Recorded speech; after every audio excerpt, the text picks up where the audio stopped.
Nada melhor do que chegar em casa para descansar ou no seu apartamento e ficar tranquilo, não é mesmo? O problema é que às vezes isso não acontece, gente. Em algumas situações, os vizinhos têm um ou mais cachorrinhos, né? E alguns animais também, como o ganso, que disse aqui a nossa telespectadora, que chegam a atrapalhar quem mora por perto. E essa perturbação provocada por animais pode ter consequências na justiça. Você sabia disso? Então veja na reportagem.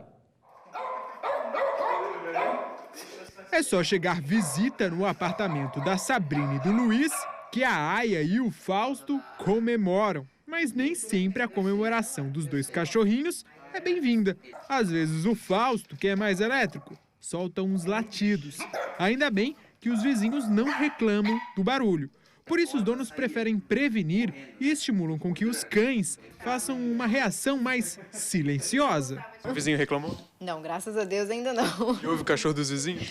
Às vezes a gente escuta, mas não é nada que incomode também, é igual aos nossos. É o barulho no corredor e depois para. Ele é um cão muito agitado, ele tem um histórico de vida complicado, assim, de ter sobrevivido com questão de humano sempre. Então a gente tem que sempre acalmar muito ele, às vezes dá aquela bronca, bota ele ali na gradezinha a hora que ele tá fazendo bagunça.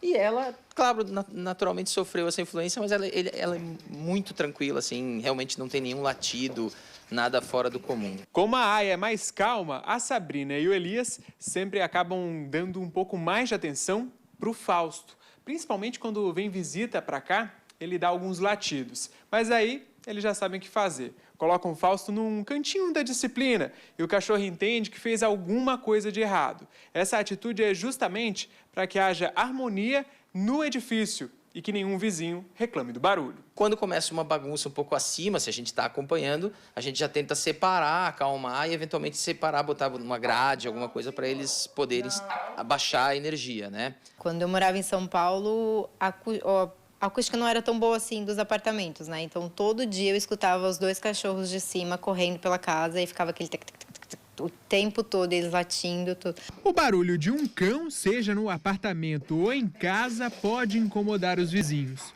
Alguns costumam conversar sobre o problema, já outros levam a situação para a justiça.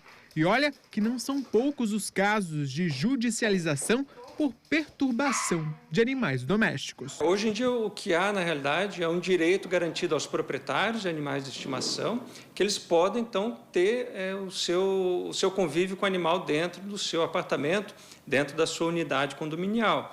Agora, a partir do momento que esse animal interfere com os demais condôminos, então ele passa a ser uma gerência do condomínio naquela condição do animal de barulho, de odor, de mau cheiro, para que a situação volte ao normal. Em caso de perturbação ao extremo, os incomodados podem sim buscar um advogado para solucionar de vez a dor de cabeça. Inicialmente, o que se pode fazer é uma notificação extrajudicial, para informar o proprietário do animal que há uma perturbação. Então, inicialmente, uma notificação.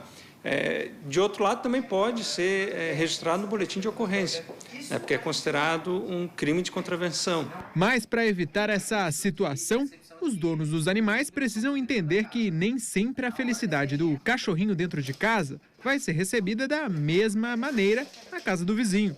E que pequenas atitudes podem sim ajudar o animal a emitir menos ruídos. O proprietário saiu do imóvel, o animal começa a latir, ou o animal chega alguém no elevador, ele começa a latir também. Então, existem algumas causas que a gente precisa descobrir para poder tratar ou melhorar esse comportamento do animal. Dá para introduzir, então, petiscos, aqueles brinquedos que dá para botar petiscos dentro para o animal ficar distraído nessa hora. Uma televisão ligada, um som, bloquear passagens, por exemplo, através de sacadas para o animal não ir latir na sacada, ou até mesmo uma roupa com cheiro do proprietário para diminuir essa questão de latidos.